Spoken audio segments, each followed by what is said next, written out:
metal chair was too small for Kilro's body. His forearms hung awkwardly at his sides while his crystal skin caught the harsh white lights of the room. 15 years had passed since the war ended, but the scars still showed.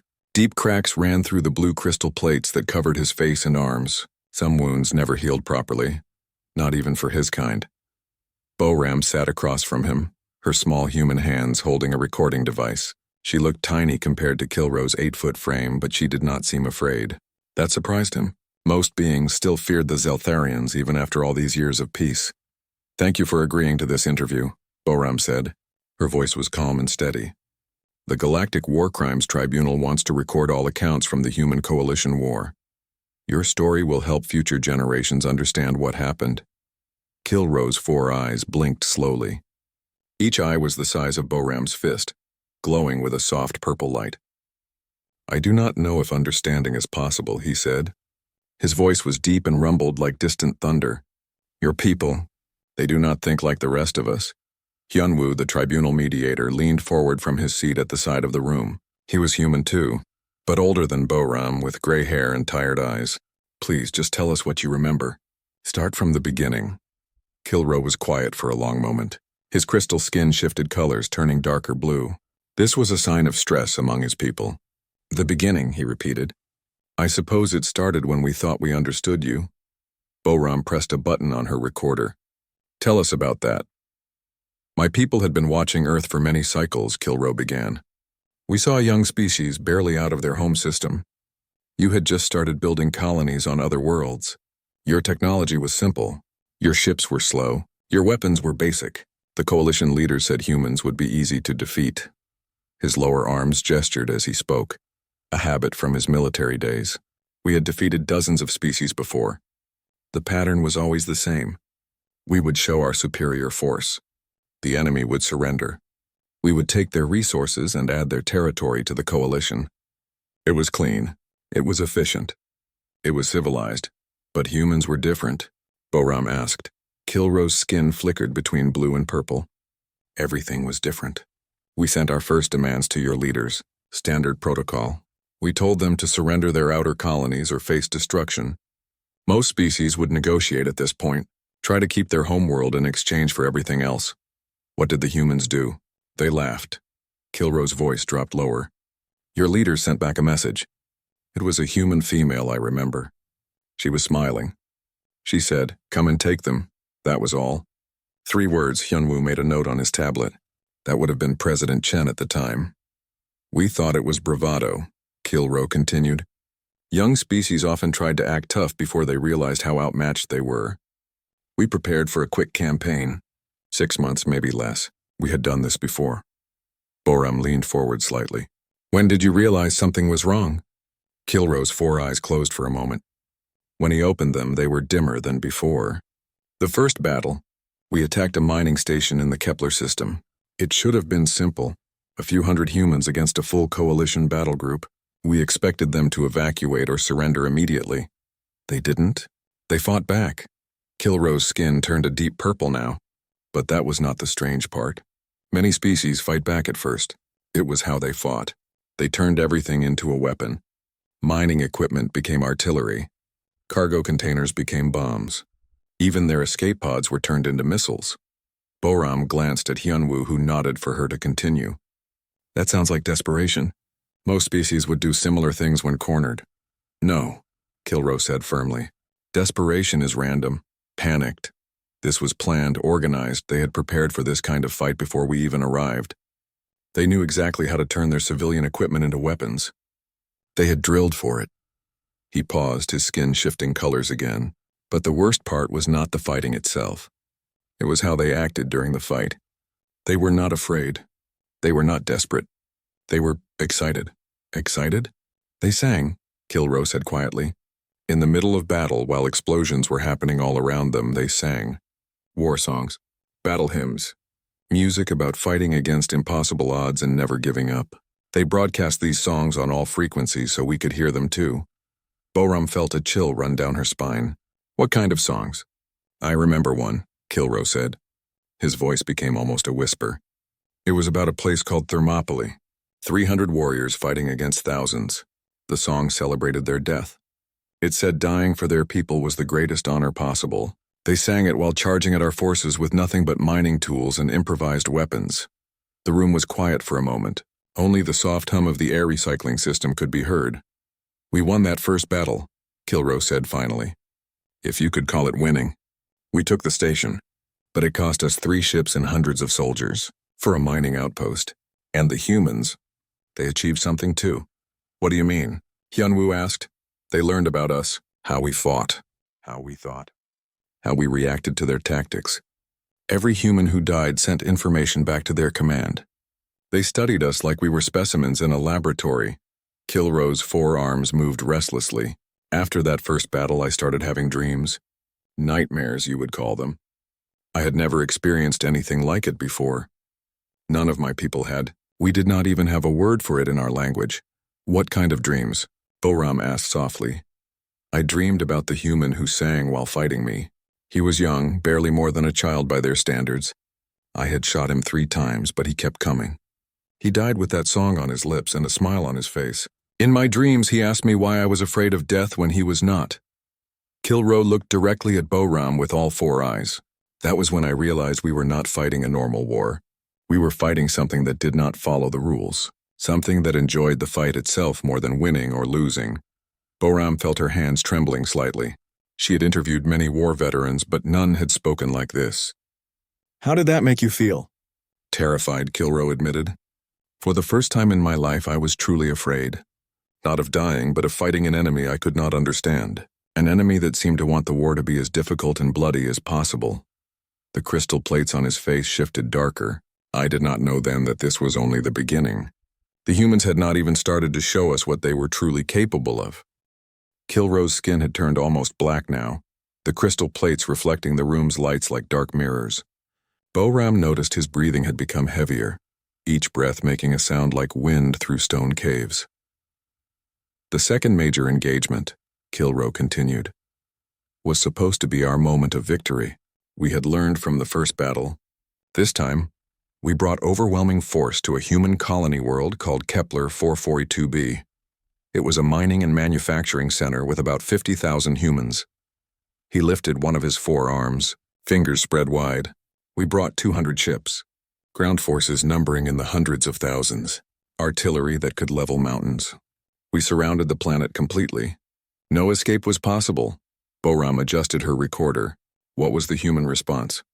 Their commander was a human named Taimin. Young for a leader, maybe 30 of your years.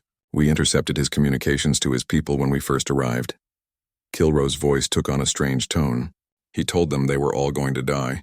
He said it with a smile in his voice. That seems like poor leadership, Hyunwoo observed. That is what we thought too, Kilro said. But then he told them something else. He said death was acceptable, but failure was not. He said their job was not to survive, but to make the coalition remember this place forever. The alien veteran's 4 eyes dimmed as he remembered. We offered standard surrender terms. Lay down weapons, evacuate the planet, and they would be relocated to a safe world. Taimin's response was broadcast across all frequencies so everyone could hear it. What did he say? Come and take it. Kilro's voice was barely above a whisper. The same words your president had used. But this time it was followed by laughter. Not nervous laughter. Not desperate laughter. Happy laughter like someone had told him a funny joke. Boram felt goosebumps rise on her arms. What happened next? The siege began. We expected it to last maybe a week. 2 weeks at most. We controlled the sky, the space around the planet, everything. No supplies could reach them. No reinforcements could arrive. It should have been simple starvation tactics. Kilro paused, his breathing becoming more labored. 3 months later, we were still fighting. 3 months of hell that changed everything I thought I knew about war. What made it so difficult? They turned the entire planet into a weapon, Kilro said. Not just the military bases or the government buildings, everything. Every factory, every mine, every home, every school. He gestured with his upper arms. There was a human civilian named Jihai. She worked in a textile factory before the siege. When the fighting started, she became something else. She led teams of workers who would sneak out at night and sabotage our equipment. Standard guerrilla tactics, Hyunwoo noted. No, Kilro said firmly. Guerrilla tactics are about survival, about wearing down the enemy slowly, These humans were not trying to survive. They were trying to learn. Boram frowned. Learn what? Everything about us. How we organized our camps, how we maintained our equipment, how we communicated, how we thought. Kilro's skin flickered between black and purple. Jihai and her teams were not just sabotaging our machinery. They were studying it, taking pieces back to their engineers. Engineers? Dalsu, Kilro said, a human who had designed mining equipment before the war. During the siege, he became something much more dangerous. He took our technology, combined it with human engineering, and created weapons we had never seen before. The alien's voice dropped to almost a whisper. He turned their atmospheric processors into chemical weapon factories. He rigged their mining equipment to fire projectiles with the force of our artillery. He even weaponized their waste disposal systems, turning sewage treatment plants into biological warfare laboratories. Boram exchanged glances with Hyunwoo. That sounds extremely advanced for a mining colony. That is what we thought too, Kilro said. Until we realized the truth. They had been preparing for this kind of fight for years. Maybe decades. Every human colony had engineers like Dalsu. Every civilian facility was designed to be quickly converted into military production. He leaned forward, his massive frame making the chair creak. But the worst part was not the weapons or the tactics. It was their attitude. They enjoyed it. Enjoyed what? The hopelessness of their situation. The impossibility of victory. They celebrated it. Kilro's four eyes focused on Boram with frightening intensity. They held festivals during the siege. Festivals? While we were bombing their cities and killing their people, they would gather in the ruins and have parties. What kind of parties? They called them last stand celebrations. They would sing songs about famous defeats from their history, stories about warriors who died fighting impossible odds. They told jokes about death and destruction. They acted like being surrounded and outnumbered was the best thing that had ever happened to them. Kilro's breathing became more rapid. I remember watching through our surveillance equipment as Jihai organized one of these festivals in the ruins of her factory. Thousands of humans gathered there, sharing food and singing while our artillery shells exploded in the distance. What did they sing about? Victory through defeat, glory through sacrifice, hope through hopelessness. The alien's voice was shaking now. They sang about us too, songs that mocked our tactics and our technology. They made up funny names for our weapons and our soldiers. They turned us into characters in their entertainment. Boram felt a chill run through her. How did your forces react to this? Confusion at first, then anger, then... Kilro paused for a long moment. Fear. My fellow soldiers started having the same nightmares I was experiencing. We could not understand how beings could be so happy about dying. Did it affect your military effectiveness? Yes, Kilro admitted. Soldiers who had fought in dozens of campaigns started making mistakes. Simple errors that got them killed. They were thinking too much about what the humans might do instead of following their training. He shifted in his chair, the crystal plates on his body making scraping sounds. Meanwhile, the humans were getting better at fighting us every day. Every attack they made was more coordinated than the last. Every defense they mounted was more effective. Because they were learning from you. Because they were learning from us, Kilro confirmed.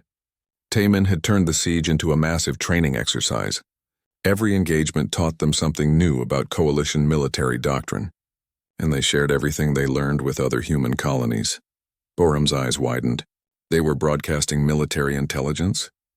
Constantly. They did not even bother to encrypt it. They wanted us to know they were sharing our secrets with other humans. Dalsu would demonstrate captured coalition technology on open channels, explaining its weaknesses to anyone listening. Kilro's skin had turned completely black now. 3 months into the siege, we intercepted a message from Taemin to Human Command. He thanked them for the opportunity to study coalition forces up close. He said the data they had gathered would be invaluable for future defensive operations. What was the coalition response? Panic, Kilro said simply. Command realized that every day the siege continued, the humans were becoming more dangerous. They ordered us to finish it quickly, regardless of casualties. Did you? Kilro's 4 eyes closed. We won the battle. We took the planet. But we lost something else. Something more important. What did you lose? Our confidence. Our certainty that we understood warfare. He opened his eyes and looked at Boram. The humans had turned their defeat into a victory.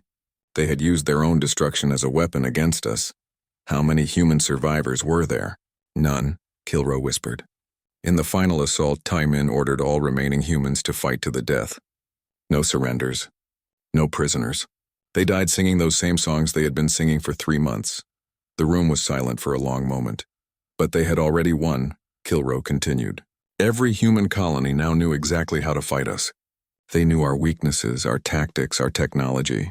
Taimin and his people had died to give that knowledge to the rest of humanity. His voice became very quiet. That night after the battle ended, I dreamed about Jihai. In my dream, she was still working in her textile factory, humming while she worked. But she was weaving coalition uniforms into burial shrouds. Kilro had stopped moving entirely. His forearms hung motionless at his sides, and his crystal skin had become so dark it seemed to absorb the room's light rather than reflect it. Boram noticed that even his breathing had become quieter, as if he was trying to make himself disappear. After Kepler 442b, everything changed, he said finally. Command realized that conventional siege tactics would not work against humans. We needed a new approach. What kind of approach? Boram asked gently. Negotiation, Kilro said. The coalition had never needed to negotiate with inferior species before, but humans had proven they were willing to die rather than surrender. So we decided to try diplomacy. Yanwu leaned forward. That sounds reasonable. Kilro's laugh was a sound like breaking crystal. Reasonable? Yes, that is what we thought too. We arranged a meeting on a neutral station. Standard diplomatic protocol. We brought our best negotiators, our most experienced ambassadors. Who did the humans send? A single human named Insu. He looked ordinary. Small even for a human. Quiet voice. Polite manner. He carried only a briefcase and smiled constantly. Kilro's 4 eyes focused on something far away. We thought they were not taking the negotiations seriously. Boram adjusted her recording device. What happened during the meeting? Insu sat down across from our diplomatic team and opened his briefcase. Inside were small glass containers, maybe 20 of them. Each one held something different. Liquids, powders, what looked like tiny organisms. Biological samples. From Earth, Kilro confirmed. Insu introduced himself as a diplomatic negotiator, but his background was in xenobiology. He had studied alien physiology for the human government. The alien veteran's skin flickered between black and deep purple. He started the negotiations by showing us the first container. It held a clear liquid. He said it was something called botulinum toxin. Then he explained very politely how a few drops could kill a Zeltharian in minutes. Boram felt her stomach turn cold. He was threatening you? No, Kilro said, and his voice carried a strange tone of wonder. He was educating us. He said humans believed in informed decision-making. He wanted us to understand exactly what we were fighting before we made any agreements. What did he show you next? The second container held spores from something called cordyceps fungus. Insu explained how it could be modified to target Zeltharian crystal skin specifically. He had diagrams showing how the fungus would eat through our natural armor, dissolving it from the inside out. Kilro's breathing became heavier again, but he did not stop there. Container after container, each one containing something more horrible than the last. Viruses that could rewrite DNA. Bacteria that consumed specific minerals found only in coalition physiology. Parasites that could control nervous systems. This was all from Earth? All from Earth, Kilro confirmed. Insu called it their Death World heritage. He said Earth was unusually hostile to life, so humans had evolved alongside countless organisms that specialized in killing things. Hyunwoo made notes on his tablet. How did your negotiating team respond? Admiral Kyung-ho, my commanding officer, tried to maintain diplomatic composure.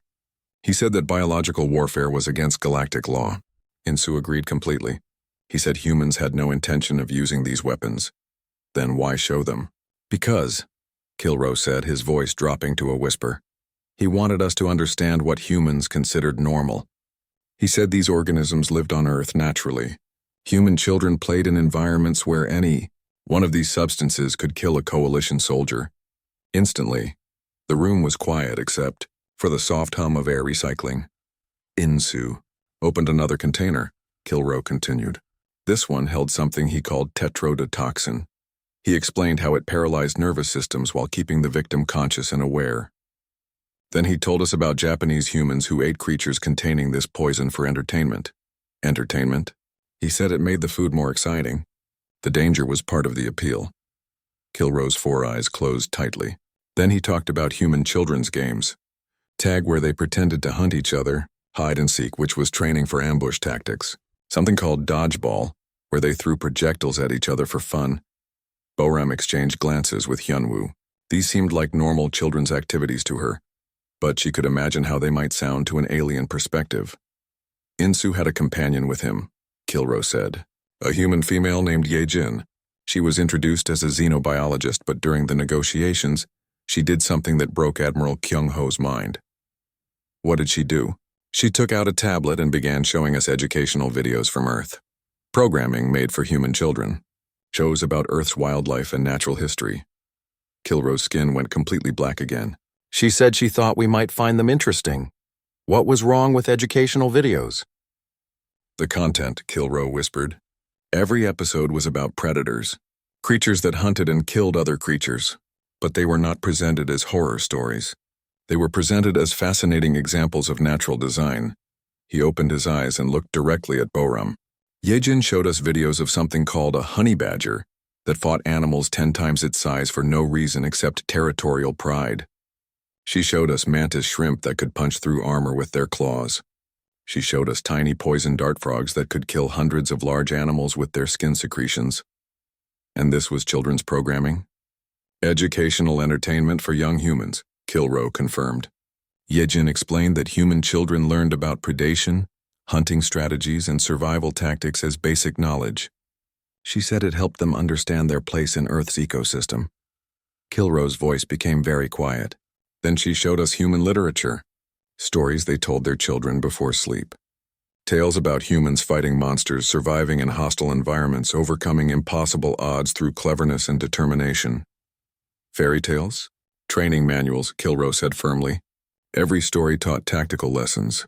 How to identify threats, how to exploit enemy weaknesses, how to turn disadvantages into advantages. They called it entertainment, but it was military education disguised as fun. He shifted in his chair, crystal plates scraping against metal. Admiral Kyung-ho asked Insu what point he was trying to make. The human smiled and said he wanted us to understand that everything we had seen so far was just humans being normal. Normal?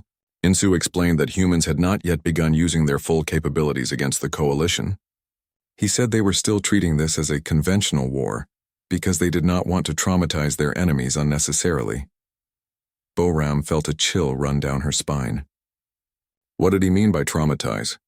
Yejin answered that question.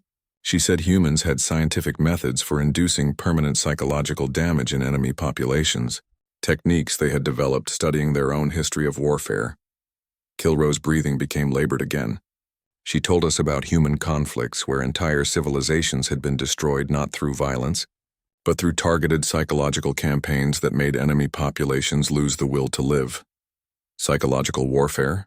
Beyond anything the coalition had ever conceived, Kilro said. Yejin described human research into fear, despair, hopelessness, and madness. She said humans understood these emotions so well because they had experienced them repeatedly throughout their evolution. What happened to Admiral Kyung-ho? He started laughing, Kilro said quietly. High-pitched, hysterical laughter that went on for several minutes. When he finally stopped, he asked Insu what humans wanted in exchange for not using these capabilities. What did Insu say? Nothing, Kilro whispered. He said humans wanted nothing except for the coalition to understand what they were choosing to fight.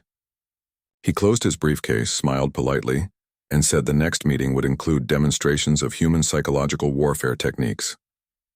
Demonstrations? Insu said human military psychologists had developed ways to induce specific mental states in alien species. Fear, paranoia, depression, obsession. He said they would be happy to show us how these techniques worked, using volunteer coalition soldiers as test subjects. Kilro's 4 eyes closed again. Admiral Kyung-ho suffered a complete mental breakdown that night. He was found in his quarters, repeatedly drawing pictures of Earth creatures from the videos Yejin had shown us. He had to be sedated and removed from command. How did this affect coalition morale? Every soldier who heard about the meeting began having nightmares. Not just about dying in battle, but about what humans might do to them if they were captured alive. We started imagining tortures based on everything Insu and Yejin had described. The alien veteran's skin began to flicker between different shades of purple and black. The worst part was that humans had not actually threatened us. They had simply educated us about their capabilities. They let our own imaginations do the real psychological damage. Did the coalition continue the negotiations? Yes, Kilro said. But only because we were too terrified to stop. We realized that humans were not trying to win through superior firepower. They were trying to win by making us afraid to fight them. His voice became barely audible, and it was working. Kilro had begun to shake. Not violently, but with small tremors that made his crystal skin chime softly like distant wind chimes. Boram noticed that his four eyes were no longer focusing on the same things. Two looked at her while the other two stared at empty spaces in the room. After the negotiations, Kilro said, his voice becoming unsteady. Coalition Command decided we needed better intelligence about human psychology. We started taking prisoners. That seems like a logical military decision, Hyunwoo observed. Logical, Kilro repeated, and his laugh sounded like breaking glass. Yes, we thought we were being logical. We captured several humans during raids on their supply convoys. Command assigned our best interrogation specialists to break them and extract useful information. Boram leaned forward slightly. What happened? We broke ourselves instead, Kilro whispered. The humans did not resist interrogation. They cooperated. They told us everything we wanted to know and more. Much more. I don't understand. If they cooperated, what was the problem? The problem was what they chose to tell us, Kilro said. His skin had begun cycling through colors rapidly now, from black to purple to blue and back again. The first prisoner was a human named Sang-ho, supply convoy driver. No military training, no access to classified information. We thought he would be easy to interrogate. Kilro's upper arms gestured weakly. Our interrogation specialist, Won-sik, began with standard techniques. Isolation, discomfort, basic psychological pressure. Sang-ho responded immediately. He started talking before Won-sik even asked the first question. What did he talk about? Human history, Kilro said. Stories about his species' past. Won-sik thought this was a deflection technique, so he let Sang-ho continue while he analyzed the responses for useful intelligence. The alien veteran's breathing became irregular. Sang-ho told stories about human wars. Not recent conflicts, but ancient ones. Battles fought thousands of years ago. He described something called the Siege of Stalingrad, where humans ate rats and boiled leather for food rather than surrender to an enemy. Historical education seems harmless. That is what Won-sik thought too, Kilro said, until Sang-ho explained why he was telling these stories. He said he wanted us to understand that every human alive carried these memories in their cultural DNA. He said modern humans were the descendants of beings who had survived every form of horror their planet could create. Boram felt goosebumps rising on her arms. Go on. Sang-ho told us about human entertainment. Movies, books, games where humans imagined themselves fighting alien invasions. He said Earth's entertainment industry had spent centuries preparing humanity psychologically for exactly this kind of war. Kilro's four eyes closed and opened at different times, creating a disturbing effect. He described something called zombie apocalypse fiction, stories where humans fought against overwhelming odds with limited resources and no hope of victory. He said millions of humans consumed this entertainment regularly because they found the scenarios enjoyable. Enjoyable? Sang-ho explained that humans found pleasure in imagining hopeless situations because overcoming them felt rewarding. He said the worse the odds, the more satisfying the eventual victory would feel. The crystal plates on Kilro's body had begun to rattle against each other. Won-sik asked why Sang-ho was telling us all this. The human smiled and said he thought we deserved to know what we were fighting. He said coalition forces were providing humans with exactly the kind of challenge they had been dreaming about for generations. How did Won-sik respond? He tried to change the subject to military intelligence, but Sang-ho kept returning to human culture. He told us about human religions that glorified suffering and sacrifice. He described human sports where participants injured themselves for entertainment. He explained human child-rearing practices that involved exposing young humans to controlled dangers to teach them courage. Kilro's voice was becoming harder to understand as his breathing became more labored, but the worst story was about human children's games. Sang-ho described something called war games where human young would pretend to kill each other using toy weapons. He said human parents encouraged this behavior because it taught tactical thinking and leadership skills. Did Wansik extract any useful military information? No, Kilro said. By the end of the first interrogation session, Wansik was more confused than when he started. He reported to command that the human prisoner seemed eager to share information, but none of it was tactically relevant. What happened next? They brought in more prisoners.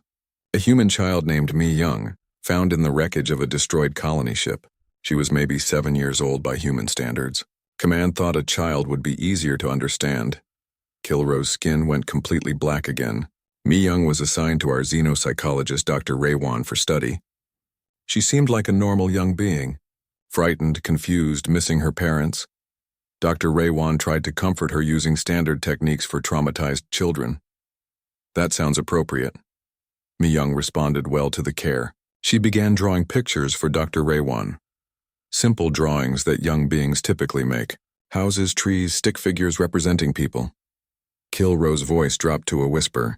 Dr. Raywan was pleased with her progress and shared the drawings with other staff as examples of successful psychological rehabilitation. Boram waited for him to continue. Then, our tactical analysts examined the drawings more closely, Kilro said. Every picture Mi Young had drawn was actually a detailed diagram of coalition military formations and equipment weaknesses. What? The house she drew was a schematic of our command bunker, complete with ventilation shafts and structural vulnerabilities. The trees were camouflaged coalition artillery positions, drawn from perspectives that showed their blind spots. The stick figures were coalition soldiers in various tactical positions, with marks indicating their equipment's weak points. Boram felt her blood turn cold. How could a 7-year-old know all that? Dr. Raywan asked her the same question. Mi Young smiled and said she liked to draw what she saw. She said her parents had taught her to notice important details about her surroundings and remember them for later. Kilro's forearms had begun to move independently, as if they were no longer under his conscious control. But Mi Young was not finished. She asked Dr. Raywan if she wanted to see more drawings. She had been making pictures of all the coalition soldiers who visited her, along with their daily routines, conversation topics, and emotional states. She was gathering intelligence, without even trying, Kilro said. To Mi Young, this was normal behavior. She had been taught by her human parents to observe, remember, and analyze everything around her as a basic survival skill. How did Dr. Raywan react? She started having panic attacks, Kilro whispered. The realization that a human child could unconsciously gather military intelligence simply by being observant broke something in her mind. She began questioning whether any coalition soldier was safe around any human, regardless of age or apparent harmlessness. The alien veteran's skin had stopped changing colors and remained a deep, light-absorbing black. Wansik's interrogations continued with other human prisoners. Each one told him different stories, but they all had the same effect. They made us more afraid of humans than we had been before capturing them. What kind of stories? One prisoner told us about human philosophy, ideas about the meaning of suffering and the value of struggle. He explained that many human belief systems taught that hardship was necessary for personal growth, and that easy victories were considered spiritually empty. Kilro's breathing became very shallow. Another prisoner described human artistic traditions, songs and poems about warriors who fought hopeless battles, stories that celebrated defeat as much as victory, as long as the defeated had shown courage and determination.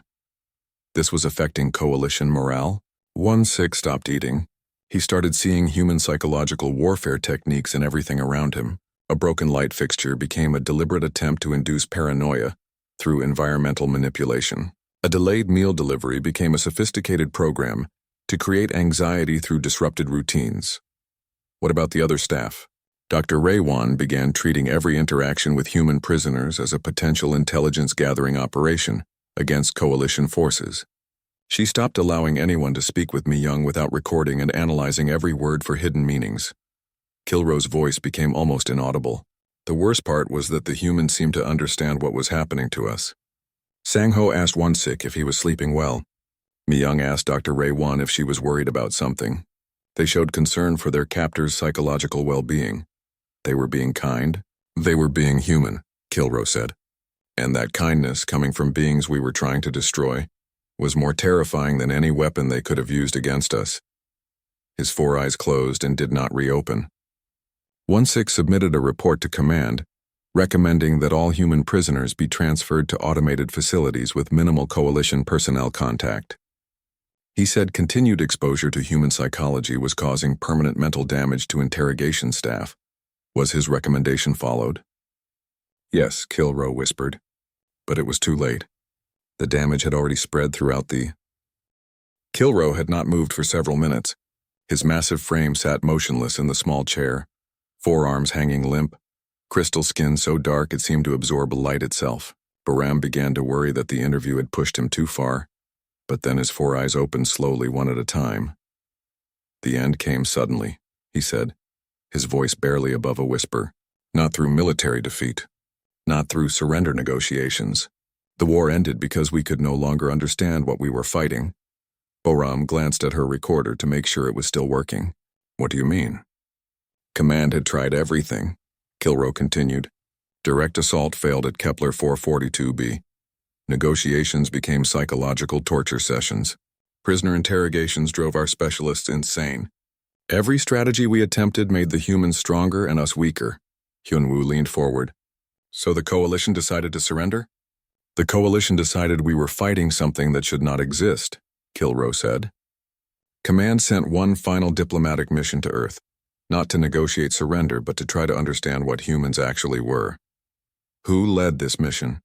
A human diplomat named Yoonji, Kilrow said, and for the first time in hours his skin began to lighten slightly. She came to our flagship alone in a small civilian transport. No weapons, no escort, no military support. Bahram noticed that Kilrow's breathing was becoming more regular. What was she like? Small, even for a human. Maybe 50 years old. She wore simple clothes and carried a bag filled with what she called gifts from Earth. Kilrow's voice carried a note of wonder. She asked permission to come aboard our ship. She said she hoped we could be friends. Friends? That was the word she used. Not allies, not negotiating partners, friends. Kilrow's 4 eyes focused on Bahram with something that might have been confusion. She acted like the war was a misunderstanding between neighbors, not a fight for survival between different species. How did the coalition leadership respond? Admiral Dong-hyun, who had replaced Kyung-ho after his breakdown, agreed to meet with her. He expected another session like the one with Insu. More biological samples, more psychological warfare, more demonstrations of human capabilities. Kilrow's skin continued to lighten, shifting from black to deep purple. Instead, Yoonji opened her bag and began taking out items she wanted to share. Music recordings from Earth, books of human poetry translated into coalition languages, small artworks made by human children. Gifts? Cultural exchange materials, Kilrow said. She said she wanted us to understand what humans created when they were not fighting for their lives. She wanted to show us the part of humanity that the war had hidden. The alien veteran's breathing became steady for the first time during the interview. She played music for us. Not war songs or battle hymns, but something she called a lullaby. A song human parents sang to their children to help them sleep peacefully. What was the music like? Beautiful, Kilrow said simply. Gentle and soothing. It made me think of home, of safety, of comfort. I had not felt those emotions in years. Bahram felt her own tension beginning to ease. What happened next? Yoonji read us human poetry.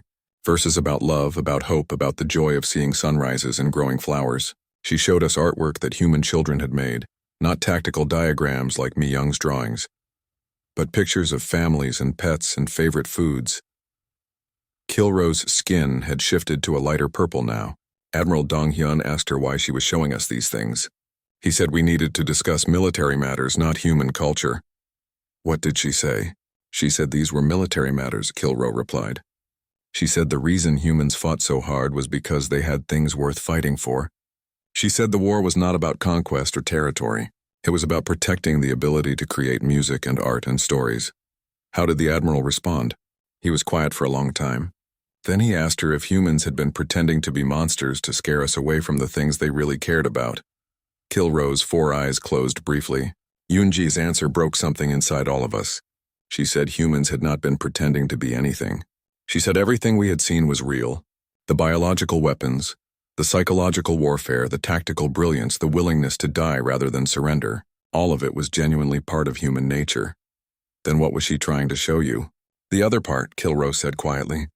She said humans were not monsters or angels. They were both, depending on what the situation required. She said they could be the galaxy's greatest threat or its most devoted protectors, but the choice was ours to make. Boram felt a chill run through her. What choice? Whether we wanted to be their enemies or their friends, Kilro said. Yunji explained that humans had no desire to destroy the coalition. They just wanted to be left alone to build their families and communities and cultures. But if the coalition continued the war, then humans would do whatever was necessary to stop us, Kilro said. His skin had lightened to a pale purple now, but she said they would rather spend their energy creating beautiful things than destroying them. Yunwoo made notes on his tablet. How did Admiral Dong-hyun make his decision? Unji gave him a final gift, Kilro said. A recording of human children singing together. Not a war song, not a tactical exercise. Just young beings expressing joy through music. And that convinced him? That terrified him, Kilro corrected.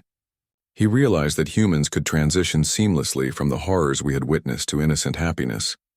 The same species that had turned entire planets into weapons could also produce beings whose only concern was singing pretty songs. The alien veteran's voice became stronger. Admiral Dong-hyun asked Yunji how humans could contain such contradictions within themselves. How they could be capable of both extreme violence and extreme gentleness. What did she tell him? She said it was called being human, Kilro replied. She said they had evolved on a world that required both cooperation and competition, both creation and destruction. She said they had learned to be whatever their circumstances demanded. That must have been disturbing. It was the most frightening thing any of us had ever heard, Kilro admitted. The idea of a species that could adapt their entire moral framework based on situational requirements was beyond our comprehension. His skin had shifted to almost normal blue now. But Yunji was not finished. She told Admiral Dong-hyun that humans understood our fear. She said they had been afraid of themselves throughout their entire history. Afraid of themselves? She said human civilization was built around controlling their own destructive capabilities. Laws, ethics, philosophy, religion, art, everything humans created was designed to channel their potential for violence into positive directions. Kilro leaned forward slightly. Then she made an offer that ended the war immediately. She said humans would be willing to help the coalition develop similar cultural controls. She offered to share human techniques for managing violent impulses and redirecting them toward creative purposes. The coalition accepted. Admiral Dong-hyun surrendered unconditionally within the hour, Kilro said. Not because he was afraid of human weapons, but because he was afraid of what continued fighting might turn us into. What do you mean? He realized that the longer we fought humans, the more we were becoming like them. The psychological warfare, the tactical innovations, the willingness to sacrifice anything for victory. We were learning to think like humans, and that was changing us into something we did not recognize. Kilro's skin had returned to normal blue, but his four eyes remained dim. The peace treaty was signed on Earth, in a place humans called a garden, surrounded by flowers and trees that humans had grown purely for aesthetic pleasure. How did you feel about the war ending? Relief, Kilro said immediately. Overwhelming relief that we would never have to fight humans again. But also confusion, because the humans seemed genuinely happy to welcome us as friends. They forgave you? More than that, Kilro said, his voice filled with wonder. They invited coalition representatives to participate in human cultural activities. They shared their technology, their art, their knowledge freely. They acted like the war had been a tragic misunderstanding rather than an attempt at genocide. Boram felt tears forming in her eyes. How did that make you feel? Broken, Kilro whispered. Completely broken. We had tried to destroy them and they responded with kindness. We had shown them our worst nature, and they chose to see our potential for better. Is that why you agreed to this interview?